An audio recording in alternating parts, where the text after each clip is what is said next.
Wolfgang Tillmans, welcome to SHOWstudio. I'm going to be posing questions that have been sent in from across the globe, from your fans, people who admired your work, and we've also got some questions from some of your friends, peers, people who've worked with you and people who've admired your work. The first question is going to be from me. It's the only question that's actually mine. Firstly, congratulations on your Tate exhibition. Thank you. It's fantastic. When visiting it and also reading a lot of the discussion and commentary around it, one of the things that struck me was how a lot of people responded to it as if it was offering an outsider perspective, and they responded a lot to the challenges that you made to the establishment, particularly because of the political commentary within the show. And I was looking at that, but I was also considering the well-reported dominance of sort of white male artists within exhibitions and arts institutions such as the Tate. And to many, you know, as a well-established, successful photographer and a white male, you are seen as part of the establishment. And I wondered if that was something you were aware of when you were putting the exhibition together, and if you do see yourself as offering an alternative sort of outsider voice within the context of that, and if so, how? Big question. A light question to begin with. Yes. Well, I am aware that I'm, of course, not an outsider. On the other hand, I've had, I grew up being gay, so that gives you always a different perspective. Sure. Still, I'm also white male, so I never had like institutional racism or institutional disadvantages put upon me. But I guess because I've seen the world, and I'm seeing the world somehow also with a different eye, I've always been aware of other people's struggles, or that not everything looks the same from all different angles. I guess. Sure. That's and I'm not trying to make a complete picture of anything in my work, but there is also, it's also not a coincidence that there is like a hand raised from a photograph from a Black Lives Matter demonstration. It's just noting it is giving it a space. But not claiming that I speak for the whole movement or anything more. Or like there's this banner from a queer demonstration in Berlin, like an alternative gay pride demonstration, which reminded people, well, it's nice here, but have you ever been to Kyrgyzstan? And I like to use that photograph in almost every major exhibition, just to give space to that thought that even though everything is not perfect here, but let's think about people in, for example, Kyrgyzstan, like LGBT people there. Someone actually asked a question that relates to this. You talked about being a gay man and those representations in your work. It was a question submitted by a SHOWstudio viewer. They didn't leave their name, but they said, in the current political and social climate, how important is visible queerness to you, and how does this reflect in the work you've been producing?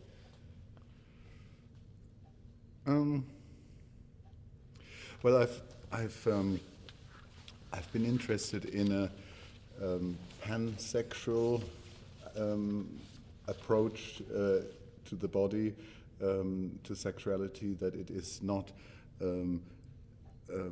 like that. I never wanted to be defined as a gay artist making gay art. So there's always been men and women and a playful interaction of the genders, or either the same gender or male and female. And of course there's been a lot of discussion about what the term queer means, and increasingly there are also heterosexual people that self-identify as queer. So it's more of a state of mind almost, but it can't be discussed away either as, oh, we're all just queer, just like, like the word has a certain charge, and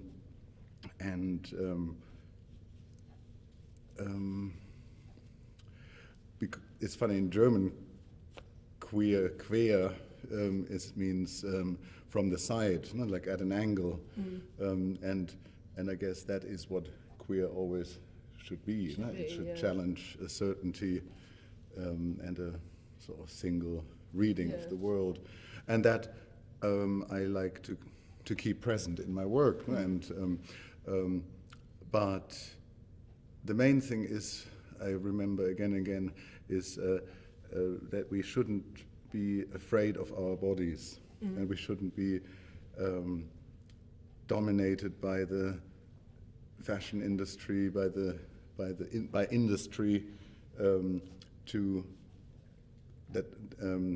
control our body beyond what is necessary or what is good for us, and to not be afraid. And that's why I included that photograph of buttocks and balls in a vast size in the exhibition, because there's nothing scandalous about it.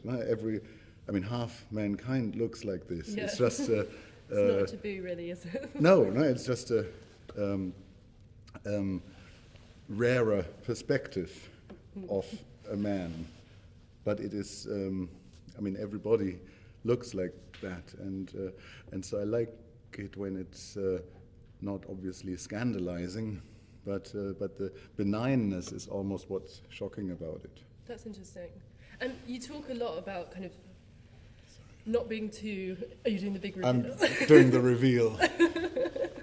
Well, while you're doing the big reveal, I'll ask the next question, which came in from someone who you've shot, and who I think is a friend of yours, which is Kate Moss, and she asked, what does freedom mean to you? I haven't seen her, I think.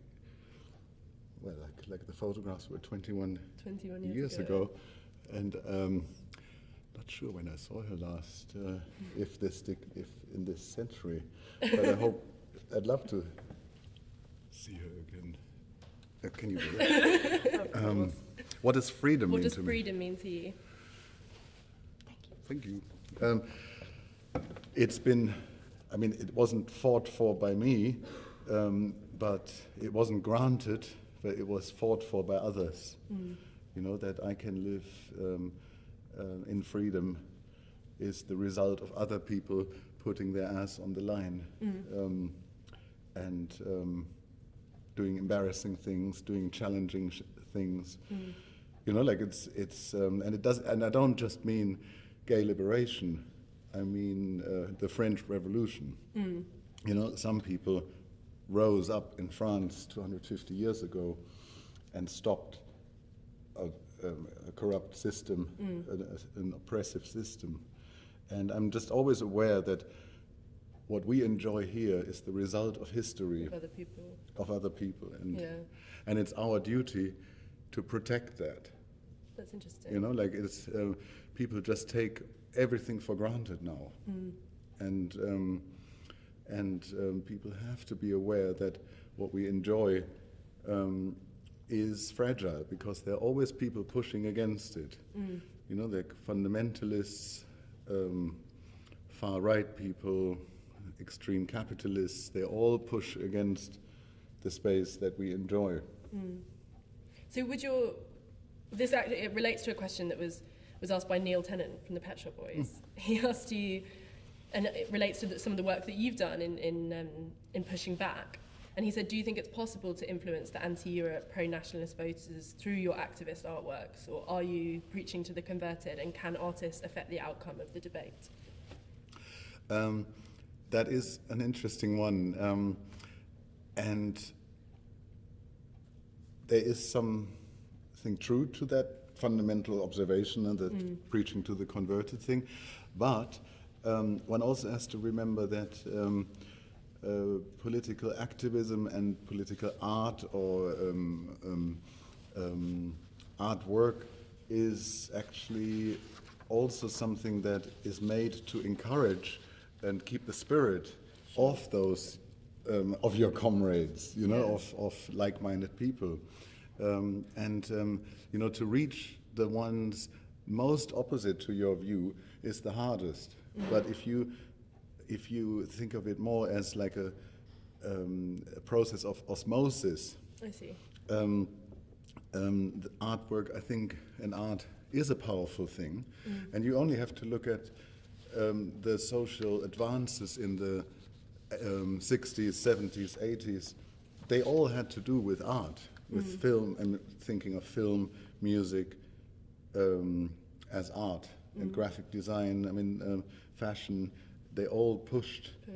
So in the end, I mean, art is only another word for culture, and all political strife is really about, it's called culture wars, no? What is acceptable or not. And so aesthetics and politics are interlinked. This relates to that sort of the conversation about sort of the power of art and the way art can communicate. So Ian Green, who's CEO of the Terence Higgins Trust, he said that you've used your work to highlight issues around HIV stigma, and what role do you think artists have in influencing hearts and minds on important issues? Yeah, like on the one hand, what I just said, yes, art has a significant role. It is actually not marginal, and those in power are aware, even though they are often not that cultured or that interested in art, they somehow sense that that is what makes society. No? Like a society without culture is unthinkable, no? And but on the other hand, I also got asked quite a bit in the past year, oh, should artists be more political? And I think like this question implies that artists should, by nature, be more political than a carpenter or a dentist. And I think the great quality of art, almost the defining quality of art, is that it is useless. That by default it doesn't have to sell anything, it doesn't have to illustrate anything, it can just be. And that freedom must be fundamental. So I don't want to give any artist a bad conscience, like, oh, you haven't worked against Brexit, or you're not doing an anti-racist awareness campaign. It is not for everyone to do that with their work, but I think what we all and everybody have now is a duty to realize that this is a unique time. No? Old people, that not unique, I mean not unique in history, but quite a bit older people said to me this, they haven't experienced anything like it in their lifetime. No? This is an emergency, and people have to wake up and get involved, and not just post something on Facebook. Yeah, this relates actually to a question that was asked by Lucy Moore, who runs Claire de Rouen Books, and I know someone who you work with. And that notion of posting, she said, what is the best way to communicate social and political ideas with nuance and wisdom now that attention spans are so short? So obviously referring to the fact that people are sort of consuming so much imagery and scrolling through things so quickly. I mean, the hardest thing is to speak. I mean, to really sit down with a family member and talk for half an hour or an hour about a subject you're not so easy about. I mean, I find that, I realize like it's so easy to, I mean, it's not super easy, but it is much easier to write like a political thought and post it, but to actually confront a cabbie who's just made a slightly racist remark and actually draw him into a conversation, I find like really cringing and hard and ooh, and that's really what we have to do. No? We have to speak. We have to defend. Not defend. We have to use our freedom to speak, and I think the biggest problem is like the much described city countryside divide, or in America the coast versus the mainland USA, and that can only be bridged by actual conversations. Someone asked a question that relates to this. It was a SHOWstudio viewer, Keanu Johansson from Canada. We had lots of people from all over the world sending questions, and they said you've mentioned before that people you hope that people see the world differently because of your pictures, and that real success is not the price that your pictures might go for, but the effect they have on other humans. to see something with open eyes. And they've asked, has there been a certain image you feel has done this more than others?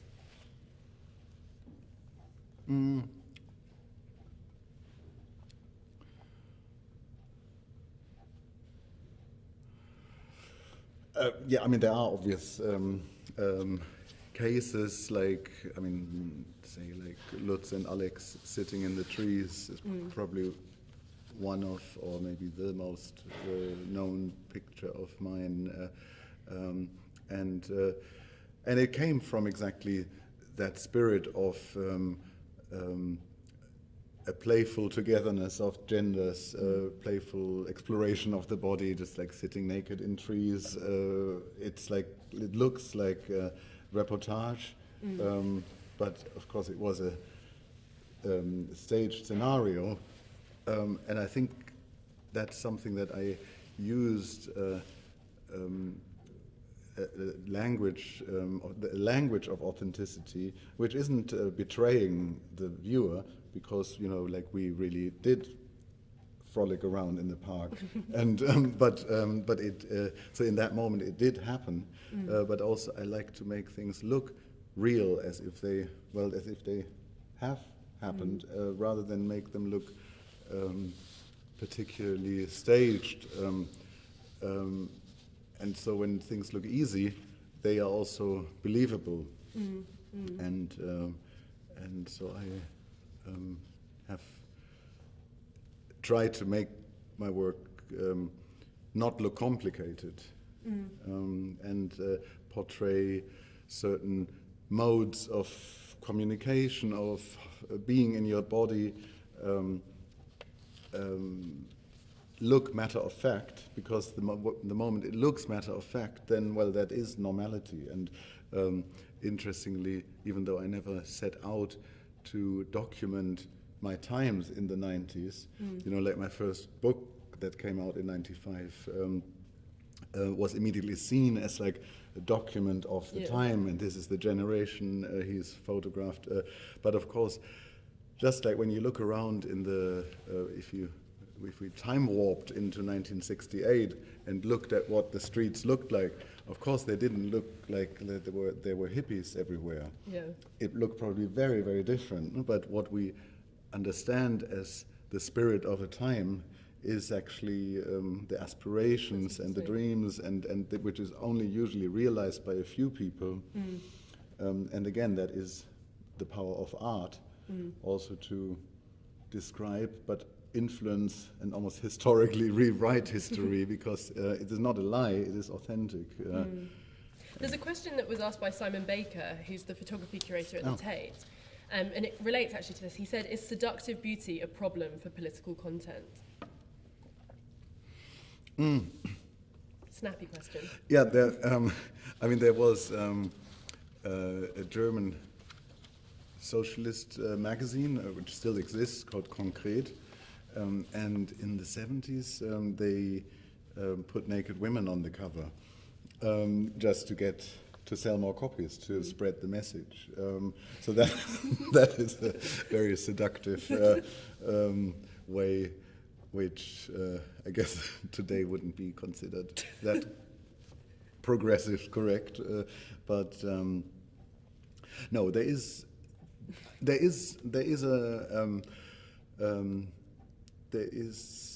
I don't know if there's a problem, but at least if you are involved in the business of representation, of representing humans, you have to ask yourself, what does that actually do, and what does it mean? And that I did fairly early on, after the first success in the early 90s, mid-90s. I questioned, like, what is this proliferation of pictures of young people actually doing, and who are we looking at? Because by the end of the 90s, there was an omnipresence of pictures of cool young people, sort of doing nothing, which I would, in the early 90s, would have said resting in themselves, because back then I didn't see any pictures of serious young people, and I wanted to fill that gap. But but that had been quickly co-opted, and there's also and turned into also a commercial language. Yeah. But within the choices of who you photograph, because you're always creating already a new catalog of aesthetics of what you think is desirable, and but I am also attracted to particular colors, to particular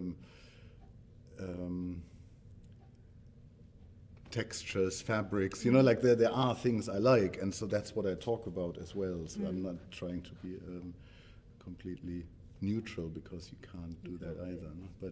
But the question of why represent, why photograph people all the time? No? Because it's constantly it's a normative activity as a whole, and it's so this.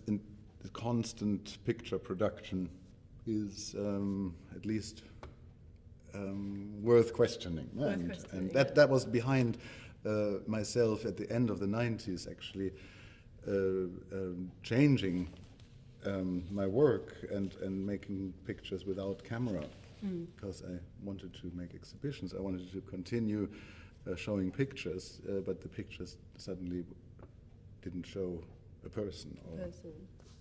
Yeah, it's interesting. You kind of talk about the spirit of the times, and we got a question from, she just left her name as Eva in London, and she's asked, do you think you would be successful with your work if you were starting out in these times?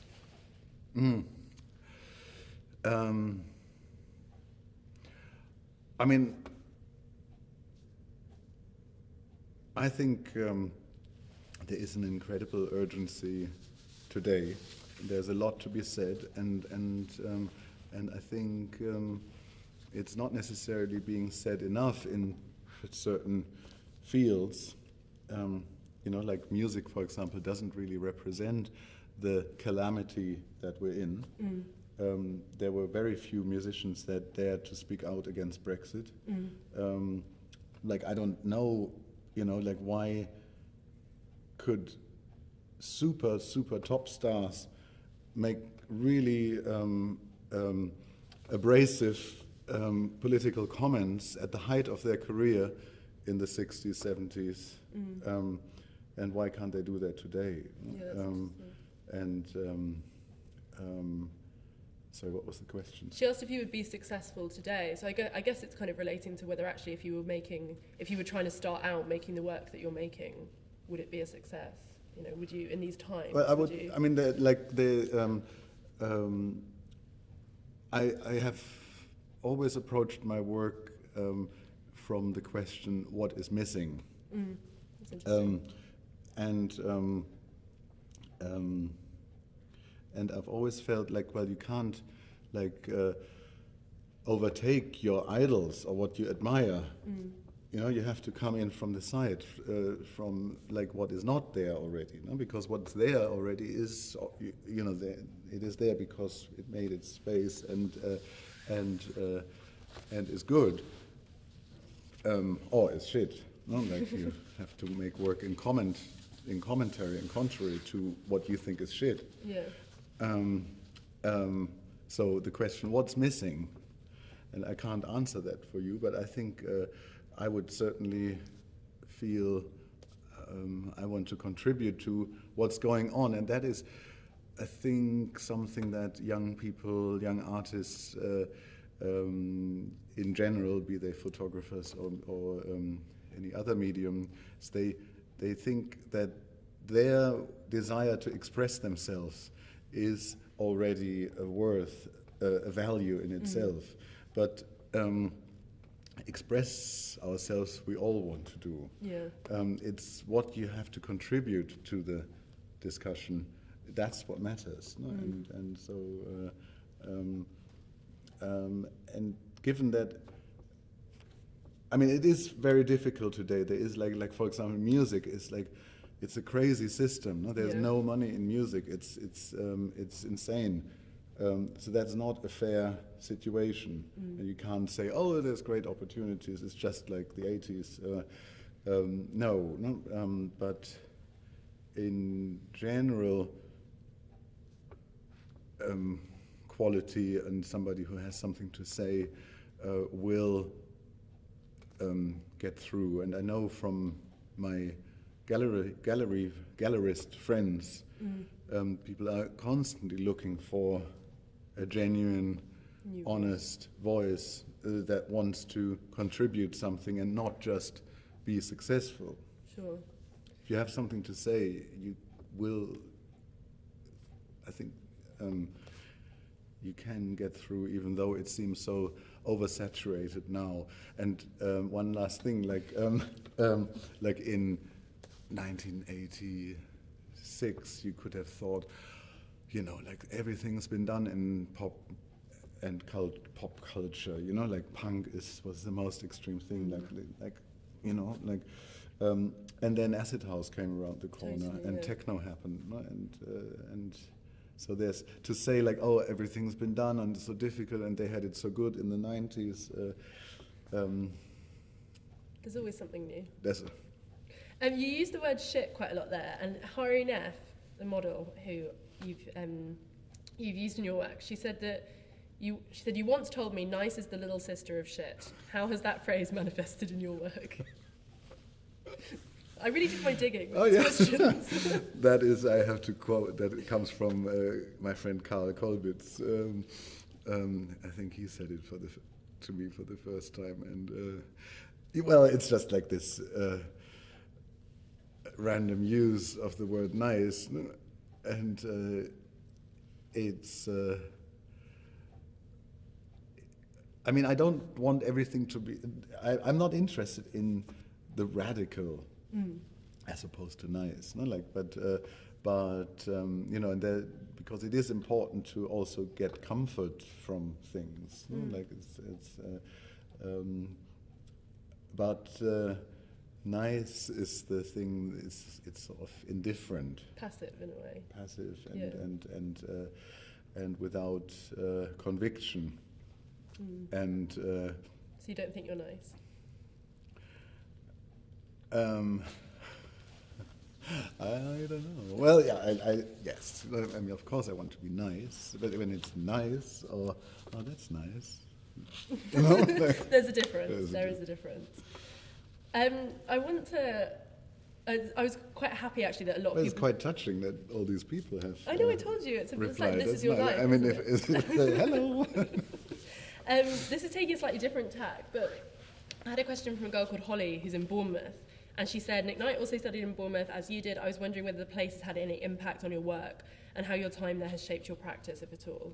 We got a lot of questions from people from Bournemouth, which I thought was really nice. Really? So, yeah. Actually, I was back there at the college last month for the first time in years and gave a talk. It was very nice to be back, and very nice to be back. Very nice indeed. No, it wasn't shit to be back. It was really good to be back. And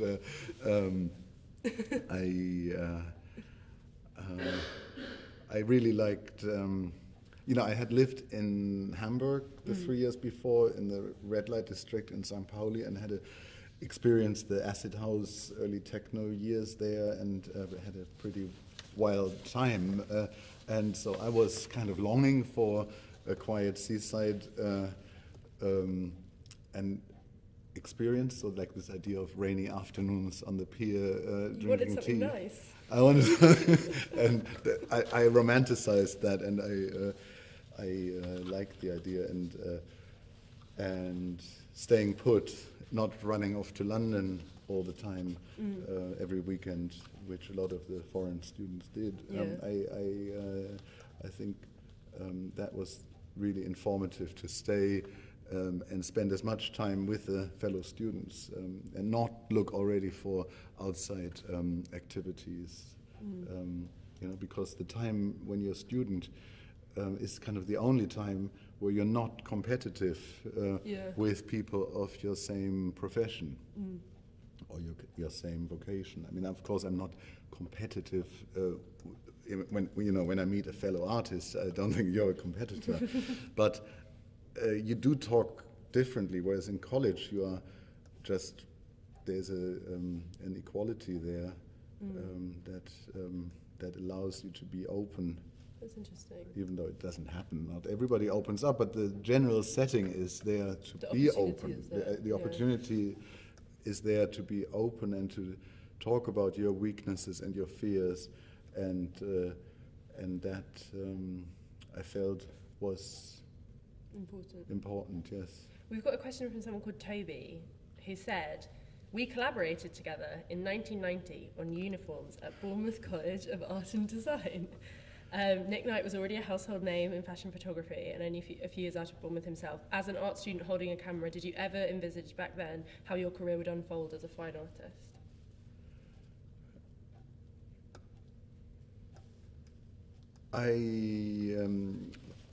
I did have a sense of purpose, I guess. I always had a sense of I am doing this for a reason. You know, I'm not doing this to be successful. I want to contribute. I want to go to places that I myself read, for example, back then ID, or galleries that I went to. I wanted to be, you know, I loved art, and that's why I wanted to be in art. That's what I was saying about this, like people wanting to express themselves and only really thinking about their own work. But it's so important to think about other art, other photographers, and because that is the only reference that makes what you do possible. Totally, yeah.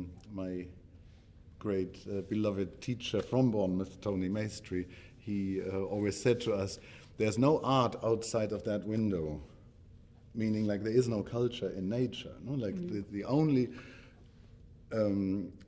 reference is your dead or older fellow artists, and they are your friends, and you need to study them, because without them you wouldn't be speaking the language that you're speaking. We had a lot of questions actually about that, so I'll attribute them to lots of people where they asked about the artists or photographers who had the most influence on your work, and it's an obvious question in a way, but are there people who you can still to this day remember seeing one of their works or interacting with a book about them or something, and it was a turning point in many ways?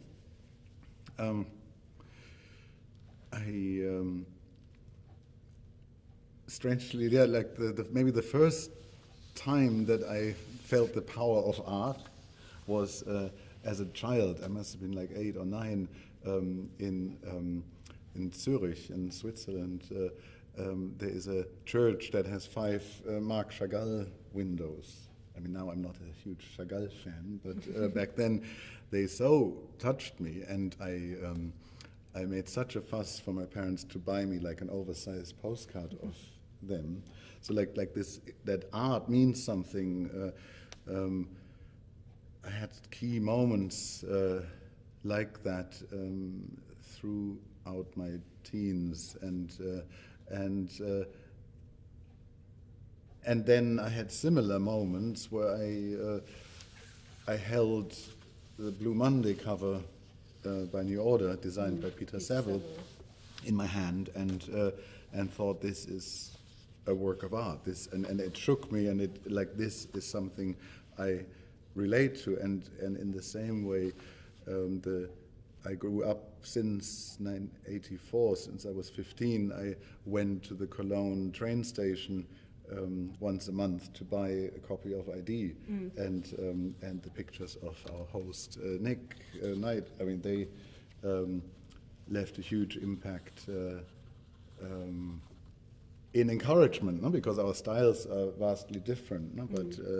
But I mean, the whole magazine in its spirit back then, in its DIY non-commercial spirit, was super important.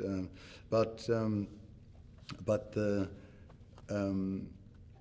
the presence really of the art museums in the Rhineland, where I saw Sigmar Polke and Gerhard Richter and Robert Rauschenberg, Andy Warhol, that made a huge impact, that I could see photographs on canvas. So for me, they were paintings, of course, but they were actually photographs transferred to canvas, and that line was blurred for me early on. Not that photography is sort of, even though these are paintings, and the magazine page is a photograph printed, and the Warhol is a photograph printed, screen printed onto canvas, and a magazine page is offset printed onto paper. But it all comes from the lens, and so I had different, and they all spoke to me on tactile ways. The smell of a magazine, of a newspaper, or in a museum, the spatial experience. So I've always been interested in both of them. Yeah, it's interesting, that sense of sort of tactility in the physical object. So someone called Kit Parsons from Scotland, they asked, one of your first interactions with photography was when you discovered a photocopier in a coffee shop, and you made a fanzine out of collated images and lyrics. Do you think without that discovery, the direction you took towards your work would have been very different? Without the photocopier? Well, they existed. It's hard to imagine a world. Maybe without that interaction, if you hadn't. I feel really grateful that I overcame the fear of mechanical reproduction over sort of gesturally handmade art. Sure. At a very young age. I realized you don't have to draw this, you don't have to paint this for it to be real art. It can actually be a photocopy, because that photocopy is actually incredibly beautiful. And that is, of course, something that I independently invented in my head in a small town as a teenager, cut off from knowing what was going on in the Xerox underground in the United States or in other places in Europe. But it's interesting. There was a simultaneity that, and it's interesting how culture seems to transport what's going on without even wires or it actually connecting, but it's osmosis again. Osmosis, yeah. I'm going to go for some more questions from some of your friends and people who know you. So Hans Ulrich Oberest asked a question, and he asked me to talk about your unbuilt road projects, so unrealised projects that are too big to be realised, utopias projects too big to be realised, or too small to be realised. He loves this question. So he said that Doris Lessing told him we should ask about projects we did not dare to do. And I guess maybe less about projects that, I'm interested in both projects that you haven't done because you felt they couldn't be realised, but also projects that you've tried and you perceive as failures. So I'm kind of springboarding off Hans Ulrich there. As one should.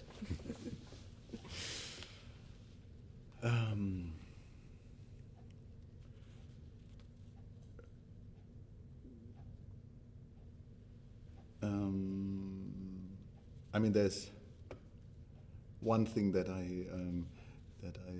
is on my to-do list, which is a book called Conversations with Doctors, because I observed that I love having conversations with doctors about, and not from a hypochondriac point of view, sort of picking their brains about how can I live longer or better, but because in school I was initially quite good in science, and I've always had a soft spot for science, even though later I completely failed in the subjects in school. But there is a basic understanding of, for example, what osmosis is and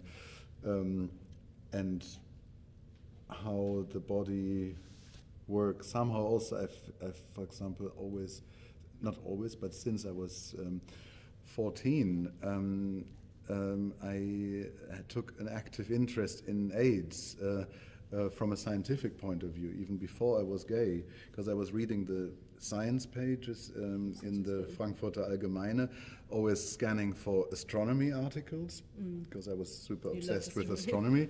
And then I noticed from 1982 that there was a mysterious disease that people from Haiti and homosexuals caught.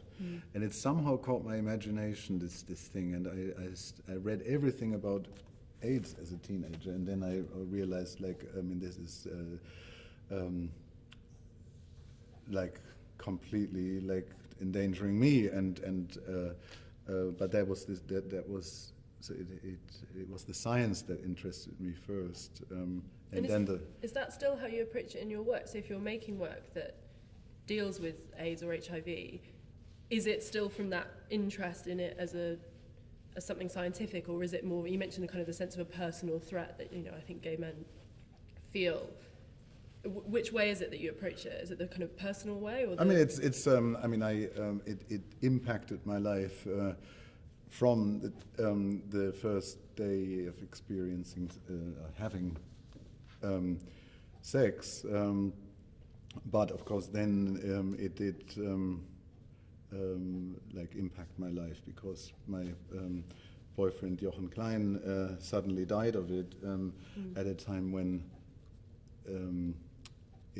theoretically therapy was possible, but he found out too late, and then I found out I'm myself HIV positive, but I never made that active subject in my work, because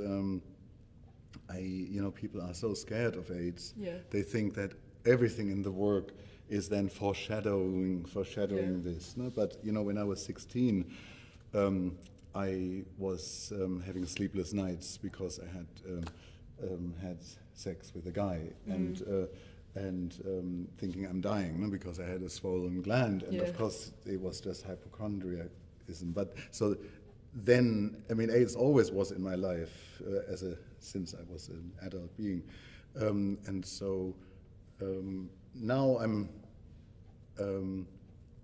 it doesn't. It has featured in my work in the way that it is that I'm aware that the fragility of life, and that of course in the ID did an AIDS issue in '91, and there was a brilliant double page that Simon Foxton did. It said, "We haven't stopped dancing yet." In those days, 91, people were just dying of it, yeah. No? And of course, people were clubbing as well. No? I'm grateful, and more than grateful, that science and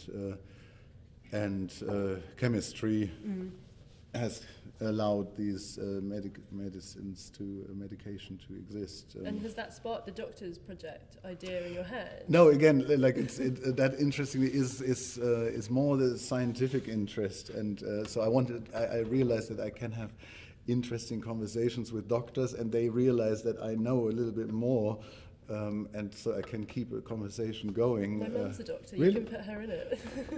She'd be very happy to talk to you. You mentioned the word fragility just then, and Joop van Bennekom, founder of Fantastic Man, who you work with a lot, and you've done an interesting project with recently, asked a question where he said, when speaking about your work, vulnerability and fragility are often mentioned. What does being vulnerable mean to you? Which I thought was a lovely question.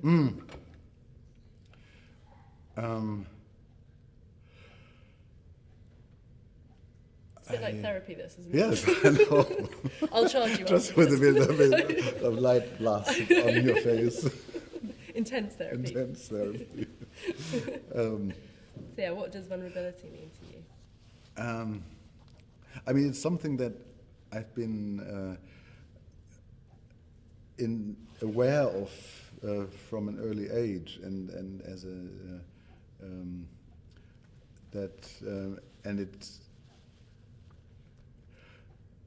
and to experience that is what we all are, and those who don't acknowledge it and fight it, who maybe at first appear stronger, are actually weaker. And I was very touched by a Shaker, a group of Quakers in Maine, where I had an artist residency in '96, and this 90 years old Sister Ruth got up in a meeting and somehow said a sentence, "For when I'm weak, I'm strong." And I made that a title of a book, because that opposite, that I found so true. No? When people fight their vulnerability, you make yourself so much more. Well, sorry, I'm not saying you should be weak. Of course. I mean, you should look after yourself. You should try and control your life as much as you can. But at the same time, you have to know when to stop. And that interplay of accepting fragility and vulnerability, whilst at the same time, of course, not giving in and saying the world is pointless and I'm getting out of here. No? There's. That duality. That's duality, yeah. No? Yeah. And of course I'm ambitious. No? I'm not denying that I want to achieve things, but I'm saying the same thing. It's a question that actually relates to this idea of sort of being two things at once. So Charles Asbury, who's a collector and gallerist, he's asked a question that relates to your friendship and collaboration with German artist Isa Gensken. Gensken. I'm so bad at pronouncing names. I do love her work. If her alter ego is the rose, what's yours? That's a nice one.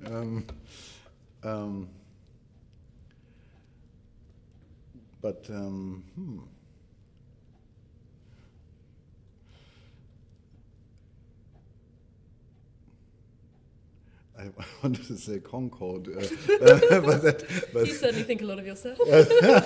I know. No, I don't know, because Charles owns the work Concord, but obviously I knew it's wrong to say that as in a supersonic jet, but more in the terms of the collaboration idea. I mean, since this is therapy, that's just a word that came out, concord, togetherness, two countries, for example, in this case, who collaborated on an ambitious project.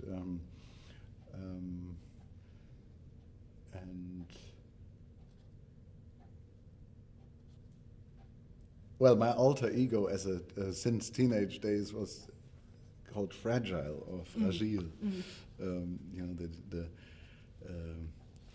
fantasy that was my artist's name as a dreamed musician, which then didn't materialize. But it was always like this.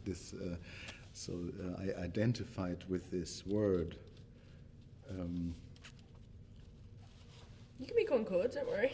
No, I don't want to be Concord. No, I think you should be. But for some reason, no. But it just came to mind. It's fine. Yes, it is incredibly beautiful, and it's somehow it's funny. Maybe it's 20 years next month that I published the book took those pictures. No, like Easter '97 was sort of the main time. So it's on the mind. Lutz actually asked a question. Lutz Hill, who you talked about before, and he talked about how you spent your teens together dreaming about living in England, and it was the ultimate goal. And when you were both living there, it felt like the most amazing place in the world. And people say that reality is never good as what you imagine, but in your case, London really was perfect. And he said, with all the recent changes, how do you see it now from a human standpoint as well as creatively? And he said that he feels like the current situation will maybe make creativity explode again, as always when times are hard. But what do you think about that?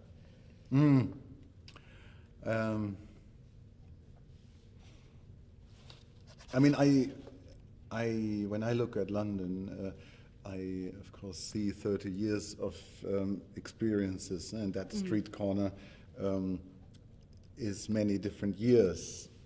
When I look at that street corner or at this subway, underground station, but if I came to London now, I don't know if I would feel as welcome, and if that is still the place where that is offering the space for imagination as without money, as it did back then. 30 years ago, 25 years ago, and of course the thing is, yes, London is always bigger than, I mean, almost like than anything, because it is like an organism that is made of so many diverse people. It's kind of I wanted to say it's unrepressible, irrepressible, is that the word? But that is not true. You know, we had a panel discussion at Tate Modern on Saturday about the loss of free space and the privatization of cities, and there was a consensus around, but Anna Minton particularly pointed out that it is a Anglo-American neoliberal drive that has pushed English and American cities, in London in particular, more towards like a complete privatization of everything, and so it's not all good in London now. No? It is a real problem. It is, and it's squeezing out people and expression and ultimately diversity. You know, and it is hard to change. But I don't know why. And that's where one can get involved. No? Like when the next time you hear that social housing is being earmarked to be demolished in your neighborhood to make room for another luxury housing project, you know, you can go to your councillor and you can go to your local MP and say something. And it's important to do that. Yeah. And but a man who is tired of London is tired of life. So I still love it. And it's a great moment to be here now for me. You know, like I'm having a good time. Yes, like this. It's a special moment with the exhibition on. Cool. And I have a question from a former mayor of London, from Boris Johnson, who's the UK Secretary of State for Foreign and Commonwealth Affairs. He's asked, in exhibiting your work, has it been an advantage or disadvantage that English has increasingly become the language of global business? How would you encourage the revitalization of foreign languages, including German, French, Italian and Spanish, that have lapsed in the last 44 years in the UK? How would you How would you encourage the revitalization of foreign languages, including German, French, Italian, blah, blah, blah, that have so lapsed in the last 44 years in the UK? I think native English speakers are at a loss which they don't notice, because you know the whole world seemingly speaks English. Yeah. Of course, that we all speak it with terrible accents or make terrible mistakes is kind of the world's revenge on the English, that you know, like you have to listen to all these butchered versions of your mother's tongue, but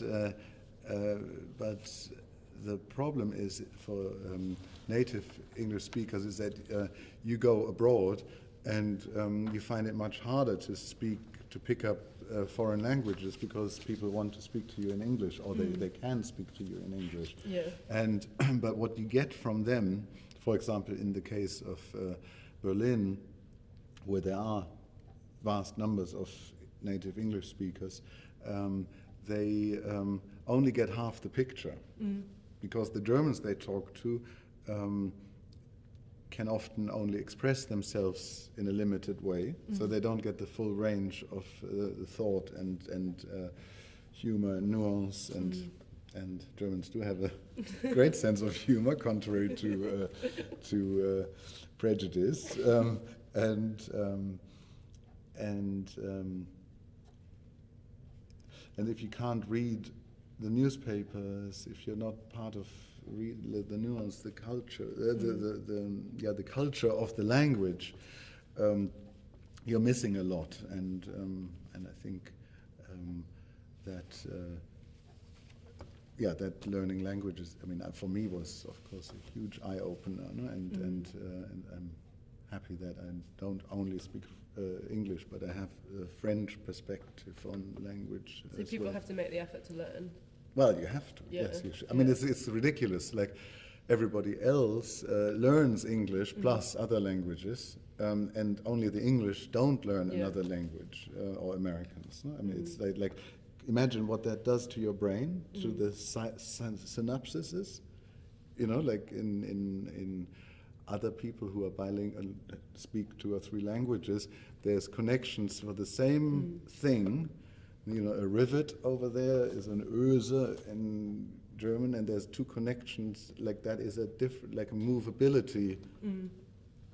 Yeah, that's interesting. You know, and if you're only speaking one language, limited. It's limited. You know, like and there's a play of words, a sound. It's beautiful to speak, and that's a good answer.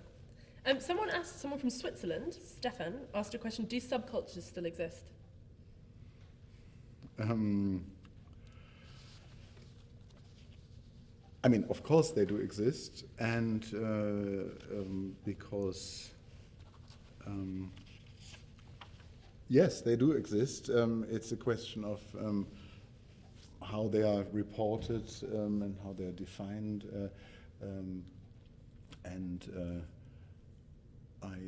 Again, on this panel, yes, on Saturday, Dan Hancock's spoke about the penalization, the shutdown, the police criminalization of the London grime scene, which is being celebrated by people in the government even as sort of, you know, again, showing great British art, music, but in fact the actual clubs where black artists are performing have to fill in a form 696, I think it's called, where they basically have to fill in questions that allow the police to racially profile the event about to happen, and then if they deem it dangerous or risky, they can shut it down. Yeah. And so a lot of venues are not playing reggae, are not playing grime, because they won't get the license for that evening, and that is, I mean, that is subculture, obviously. Yeah, but it's being pushed out. And I mean, that is not subculture. That is the repression of subculture. Yeah. Yeah, I mean, like, there's no. I mean, it's funny that. What's his name?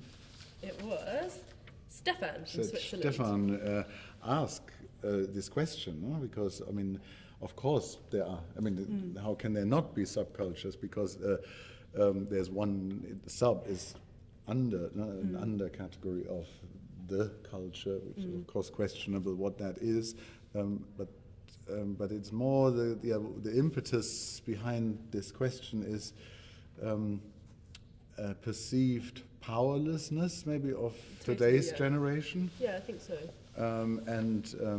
And a perceived total atomization. No, like we're all only individuals, and there's no cohesion in subcultures.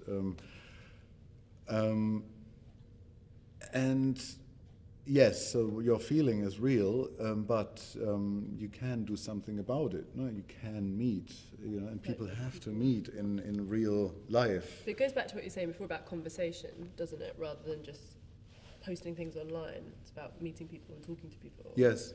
Yeah. I have a question. It relates actually to subculture because it's kind of related to your own youth and the things that matter to you. So Charlie Porter, the writer, has asked, what was the first nightclub that mattered to you? Can you describe it? Can you see the links between that club and the parties you enjoy today? And while Wolfgang's answering that, can we have the fan on? Because it's so hot. Really? Are you okay? Yeah. Oh my God, I feel like I'm going to you're going to have to keep going on your own in a minute. Just do that over to you. So yeah, Charlie asked about the first nightclub that mattered to you. The first gay nightclub I went to was Manhattan in Brighton when I was 15. Back in those days one could go to clubs as a teenager.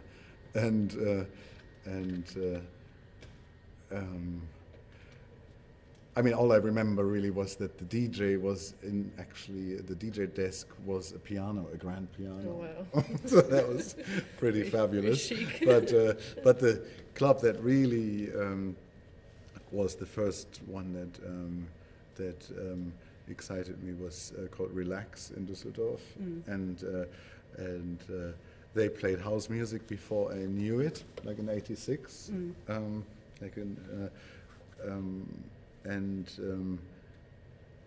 then a club called Front in Hamburg with the DJ Klaus Stockhausen, and he played acid house before it was actually sort of known to me as that. No, so Relax and Front. They were both small, with good sound systems and a sort of mixed, gay, straight, anything goes attitude, which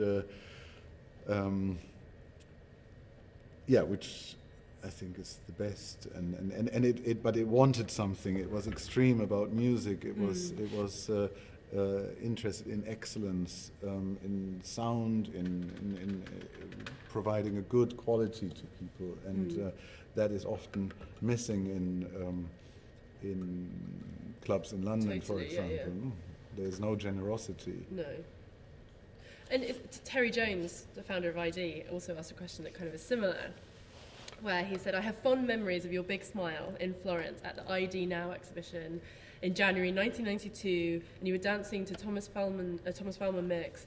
If you were to choose 5 dance tracks, one for each decade, 80s till now, who are the DJs and what are their mixes and where are you dancing? Wow. It's a big question. 5 decades? 80s, 90s, noughties? This? Yeah. Well, no, the first part of the noughties and the second part of the noughties. Yeah. So like 4. Like the François K remix of the Pet Shop Boys song Rent. It's incredible. The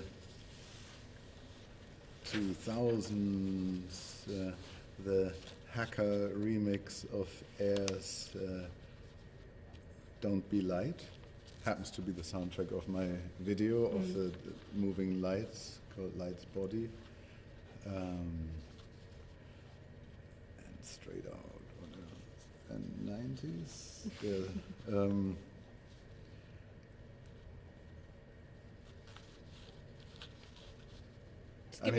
Miss Kittens, and the Hacker. It's not a remix, but their album, the first album, it's called. Is it? I don't know. Well, it's shocking. Like you don't even know them, no. Really. I'm very ignorant. No, but really, you should check out 2001. I have a very limited and very bad music knowledge. Stock Exchange Woman. Okay. Amazing song.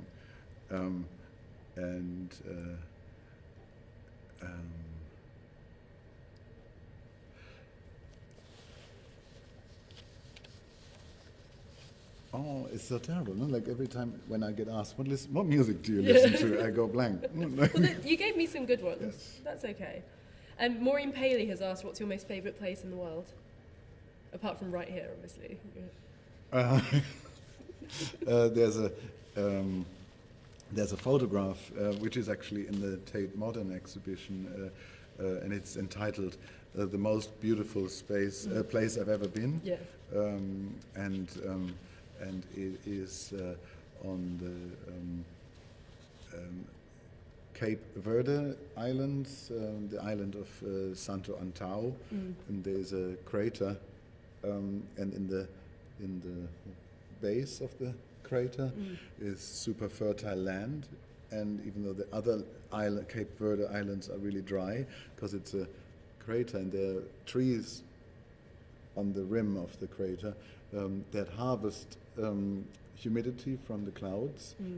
This is like this incredibly fertile green land, agricultural land, and I just thought it was so like completely out of this world. Descending into the crater, which was in clouds, he couldn't see anything. It was just fog, and then as he descended, there was suddenly like this archaic agricultural landscape unfolding. And this is actually one of my own questions, so I lied when I said I just asked one, but sometimes when you're in a situation like that, or say you're in a nightclub and you're so happy, how do you get the balance right between just living the experience and documenting it? Because you must have to interrupt your own pleasure sometimes to have to stop and take a picture. So I just drifted for 1 second. I didn't listen. Am I boring you? No. How dare you? No, I was still a bit disturbed by not being able to say like more specific music. No, my question was, so sometimes if you're having a really nice time, if you're having a really good time, so say you're looking at something that you find absolutely beautiful, you're in an amazing place, or you're in a club and you're having the most amazing time, how do you get the balance right between just living in that experience and enjoying it and documenting it? Because to stop and take a photograph, you have to sort of interrupt your own pleasure. No? Not really. I mean, it's my approach to photography is that I like to master it, know exactly what it does, or kind of be close to knowing what it does, so that I live my life through my eyes. I'm not a walking camera. I'm actually thinking about the real three-dimensional world.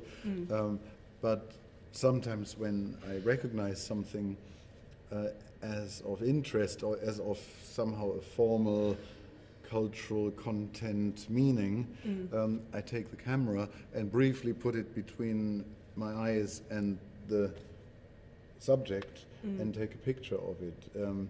But that is kind of only a brief interruption. It's like I just put it in between.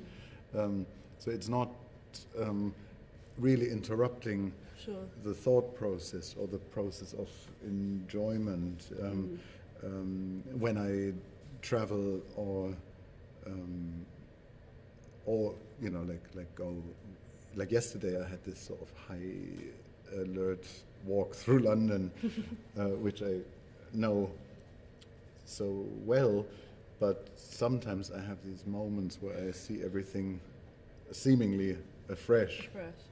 And then I just briefly, I mean, that's the incredible thing about photography is that it has, like, I have 30 years of visual education and awareness at the tip of what? Of my finger? Or it's at your fingertips. But in that second, it's all active.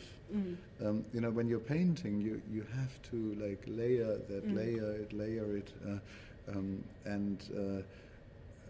but the incredible thing about photography is that it does make a usable picture in most cases, and sometimes the mind is even faster. The subconscious is faster than the conscious mind,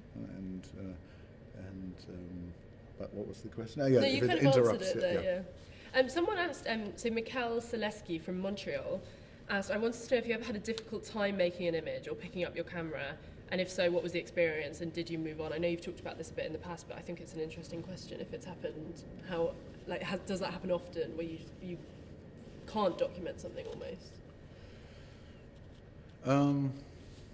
I mean, maybe not fully answering the question, but you know, there is a question about morality of photography. You know, like, can a picture be should one steal a picture? What picture can you take? And when I worked on the project Neue Welt, New World, roughly like it started the end of the 2000s, 2007, 8, 9, and then intensified into like a intense 2-3 years of traveling, making short trips around the world to different locations. And I realized now there are situations where you have a responsibility, a cultural responsibility to get the picture, to because if you don't, it will disappear. Like it's a story untold, which one could say who cares, but of course, I mean, sometimes, not every photograph is a comfortable one, and it's embarrassing. I find photographing often embarrassing. You know, like, why do you say that? Because you're revealing your interest. You know, your sometimes when it is strangers, you know, like you have to negotiate your interest with your intrusion and your not wanting to intrude,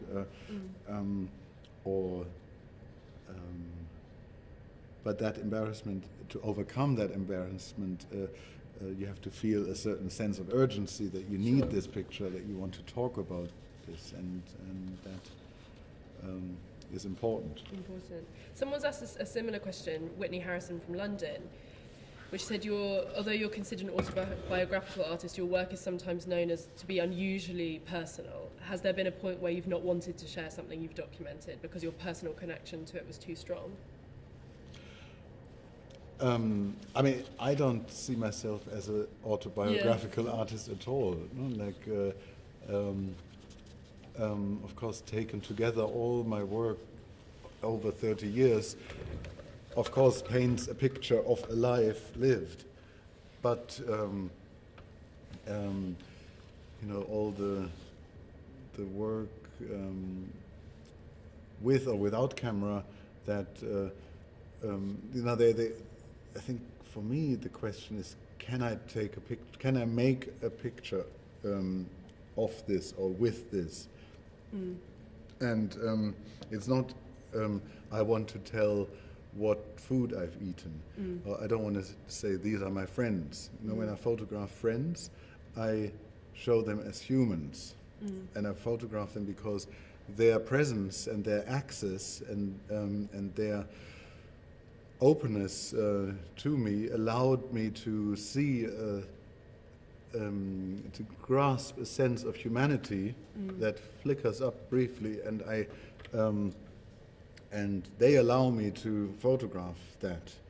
But when I see that, I see humanity, a universal quality in the specific person. Yeah, that's interesting. But I'm not saying this is my friend. You know, like these are my cool friends. No? Like cynical critics have sometimes written that, oh, like he's showing his super cool lifestyle. No, like it's just when I was 25.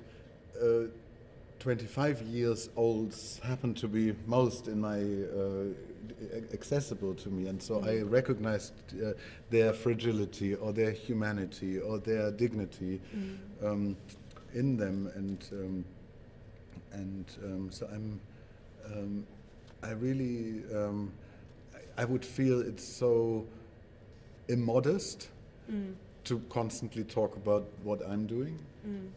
You know, like so autobiography is of course not immodest. No? Autobiographies are also generous because they take serious, like a duty to tell history, you know, like how we lived, and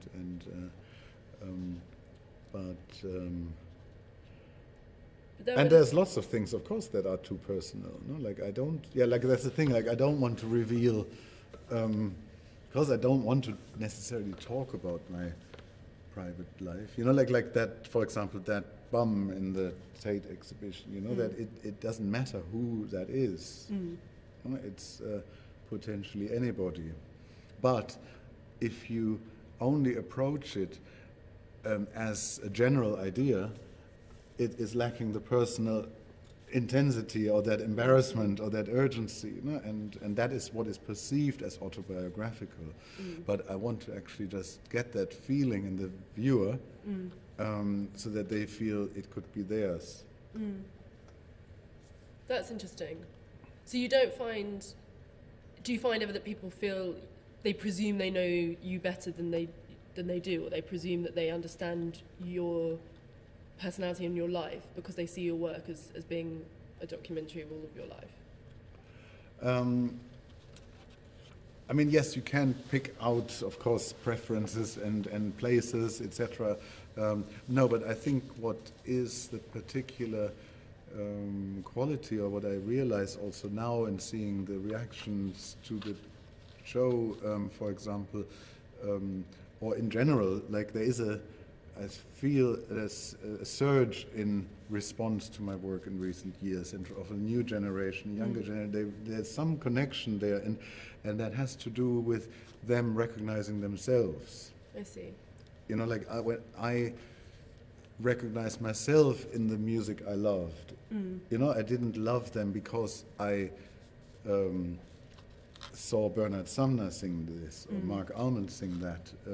You know, artists somehow translate something particular into something that then resonates with others, and they can recognize themselves, and that gives a sense of I'm not alone. And that is ultimately, you know, what I'm most afraid of is, you know, to be alone in this world, and the solidarity of people, you know, even if it like shines up occasionally here and there, is what lights up an otherwise hostile nature, you know, because the world is not a nice, benign place, and it's only friends and warmth that. Oh, now I'm getting too. No, it's interesting. I'm going to ask another question from Simon Baker, the curator at the Tate, because it relates. Actually, you talked about some of the pictures you've taken of your friends, and he's asked how much agency do your subjects have in their portraits, especially those photographed repeatedly. Can you think of these works as collaborations?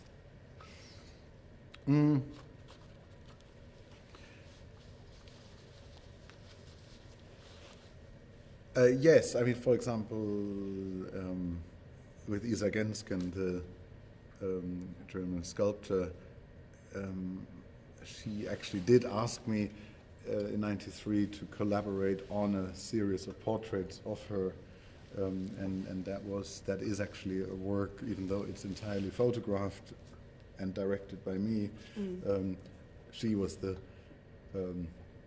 initiating director by asking me to do this and choosing the location, which was the Cologne Cathedral, and calling this group of pictures Atelier. So she was modestly declaring the huge cathedral her studio. Yes. And we've taken pictures together ever since, and that is, I mean, the others I authored, I own. She took some of me. She actually sometimes appropriates my pictures and just puts them in collages, or and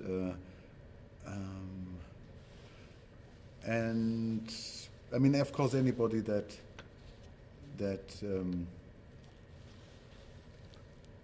sits, you know, when they are part of a stage scenario, like Philip Marshall pissing on a chair in '97. You know, that is like he enacts something. He is a collaborator in that way, yes. Even though, just like a film director, it is this person's film. No? It is kind of, I ask him to do this. But sometimes people bring things to pictures that I could never have brought, and I'm very grateful to, I mean, there are many contributing factors, and even though I design, I lay out my exhibitions, I make my books, I decide a lot, but also I would only be half the mile. I would have only gotten half as far if it wasn't for the great advice from people or collaborators, help. That is, and to listen. No? I think I do seek out bad criticism. I want to hear the bad news. I don't that's the worst thing when people only want to hear the good news. I always am much more interested in what could be a problem. Has anyone ever written something as a criticism that you've just thought was totally wrong? Oh yes. All of it. I mean, no. There was it was so ridiculous. Like Sarah Kent of Time Out. She, when I was nominated for the Turner Prize, she was describing saying this shallow guy and shuffling around his friends on the London Tube, and everything is seemingly lightweight, and I had just come out of 3 years of grieving over the loss of my love of my life, and it was just so fucking ridiculous, and just the willful misreading, because the installation, the Turner Prize, yes, it was full of life and love, but I mean, you have to, it had gravitas. This was a life lived, and to neglect and to just say this is,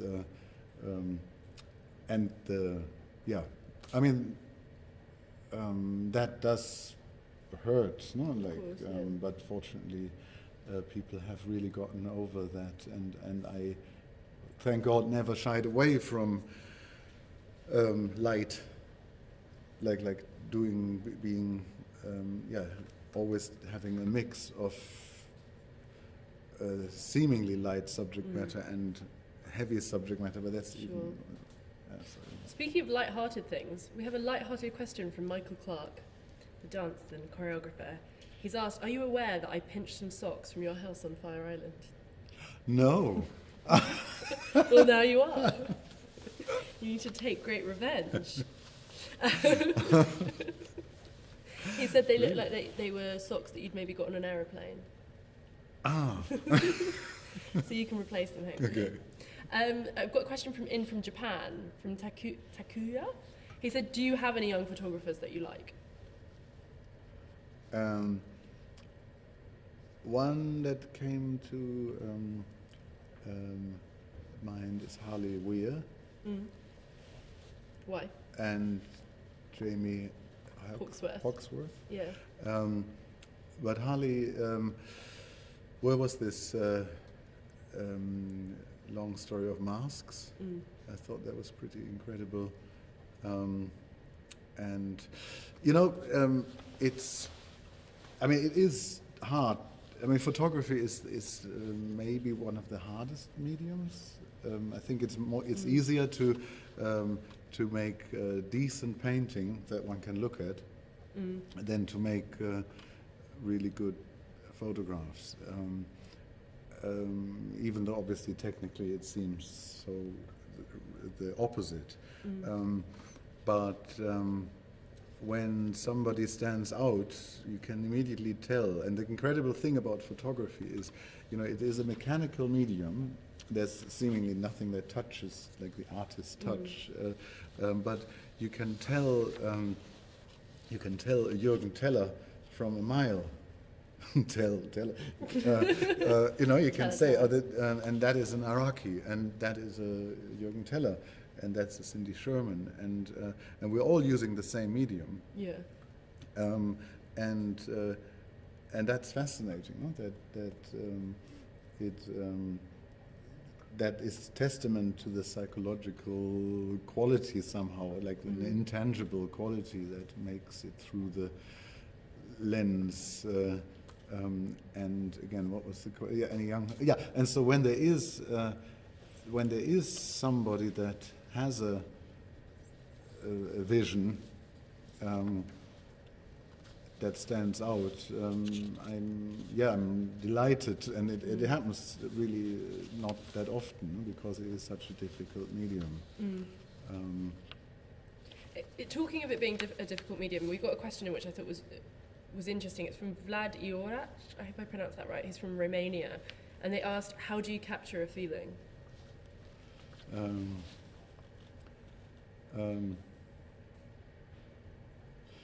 By the way, young photographer, because I should also mention a contemporary of mine, he's even a bit older, but Jochen Lempert.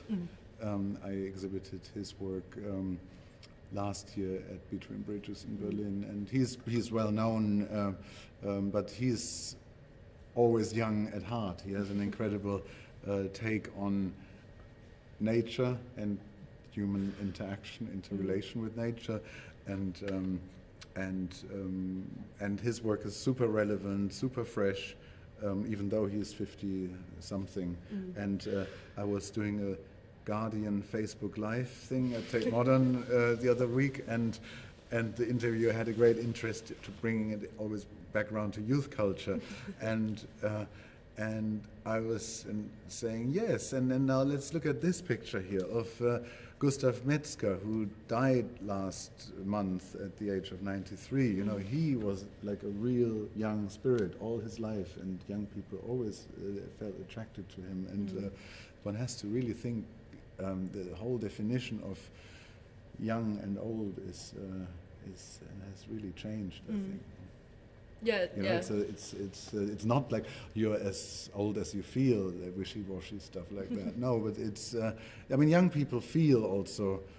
I think like Isa Gensken, no, like she's 20 years older than me, and a lot of artists really respond to her. Right? It's a state of mind how. Queer, what angle you look at things. No, it is. That's a good way. Yeah. It's dangerous to fetishize youth. But I interrupted the question. How do you capture a feeling?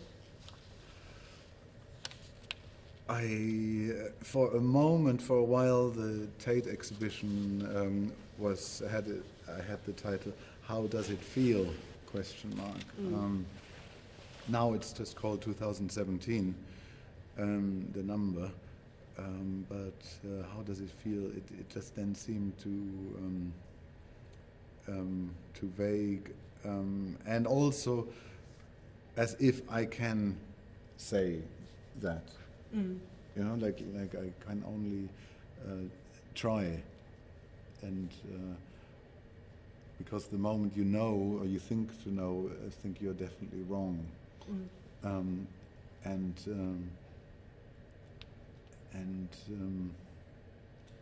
so almost you can't capture a feeling. No, you can. For example, but it sometimes takes a long time. In 91, I took a picture thinking I wanted to describe the feeling of the air between my trousers and my skin, my legs' skin. And it failed. It didn't transport it. And 26 years later, I took a photograph called "The Air Between." Yeah. Do you know the one? I do know the one, I think. Yeah, and because I show it for the first time at Tate, at the Tate show. And it's like this. Good. We're thinking of the same thing. I was really worried I got it air, wrong. you know, like, and suddenly you can really grasp. Yes, there is this three-dimensional space, this particular warmth of air between the skin and the leg, and the trouser leg, and that is a three-dimensional space. But it's of course also a self-awareness, a Why did it take you that can long? only feel it yourself, no? And nobody else knows what it's like, but we probably feel this similar thing, and that's what I try to communicate. When I feel that somebody else feels the same way or similar, what we may call resonate, that's the ultimate success of a work. And that if that happens with 5% of the visitors, that's great. Because this relates actually to a question from Nick Knight, which is going to be my last question. And I think you've touched on it there. And he said, if you were writing your own obituary, what would you say you had brought to the development of photography? That's a light one. Just a frivolous little light question to end on. I think maybe to photography, because I see myself as an artist working in a 50,000 years tradition of picture making, but I found that photography is the medium that almost allows me to do everything I want to say about or how to say things in art, and that is testimony to the material,